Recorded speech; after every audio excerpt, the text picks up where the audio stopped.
Hey Saints, how's it going? I wanted to drop in one just to talk about something that's happening in our state, and then just offer you a little bit of encouragement from the book of Second Timothy. If you've been following the news, you know that our governor has put a stay-home order in effect through April 10th. Our county specifically has extended that to April 17th.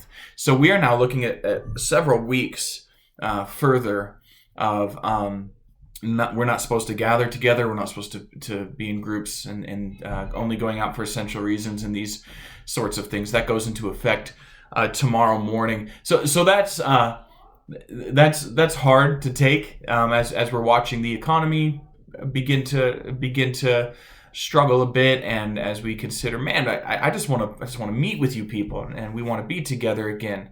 So I just want to let you know that David and I are aware of that extension till April 17th. We've talked about it, and we're praying about that. We want to find the best way to lead through that.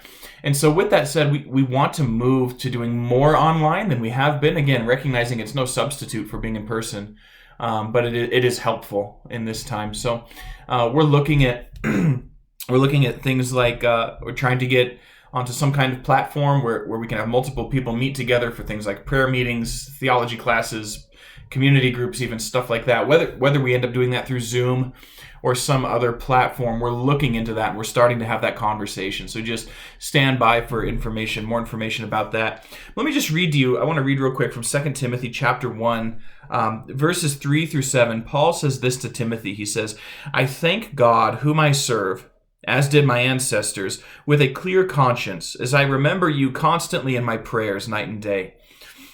As I remember your tears, I long to see you, that I may be filled with joy. I am reminded of your sincere faith, a faith that dwelt first in your grandmother Lois and your mother Eunice, and now I am sure dwells in you as well.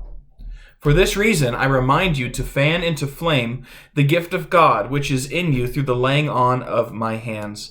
For God gave us a spirit not of fear, but of power and love and self-control." Paul just yearning to see Timothy, to be with him, but they're separated, and we can relate to that to a degree. We're longing to be together. We're longing to have human-to-human contact again. That's normal. God put that in us, and even more so among the people of God. We belong together. And so it's normal to be frustrated, and it's okay to long for each other and to want to be together in the sense that Paul wanted to be with Timothy. So, but just a few quick takeaways from this. As Paul and Timothy were separated, here's how Paul dealt with it. He prayed.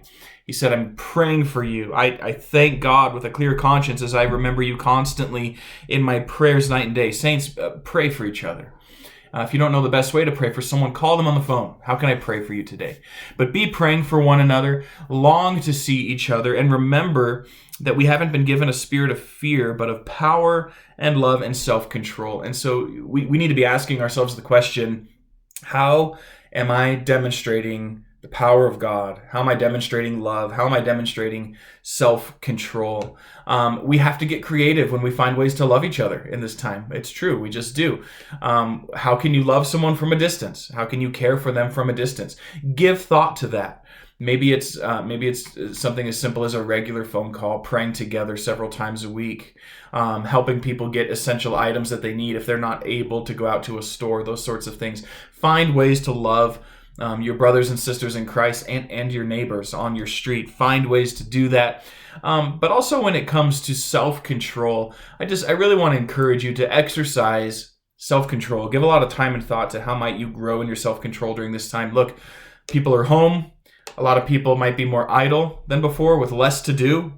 They're sitting in front of their computers. This is a perfect time and opportunity for bad habits that maybe we've had under control for a long time, for bad habits to creep up and appear again. And so work hard to guard yourself in self-control. Bring your brothers and sisters in on that if you need help. This is a wonderful time for accountability as we seek to exercise self-control. So church, I'm saddened that the delay is longer, and yet I'm encouraged by you as I've been talking with some of you and hearing from some of you.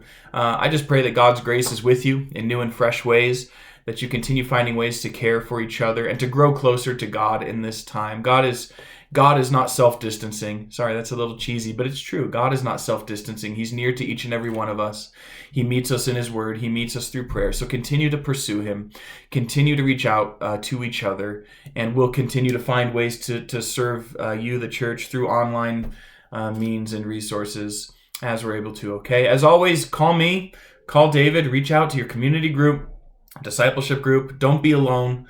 Have conversations. This is a good time to talk to people, whether you need counseling or just a conversation or whatever. Go ahead and reach out by all means. So love you, church, and looking forward to talking with you more in the future. Looking forward to the day when we're together again. God bless. Hope you have a good end of your week.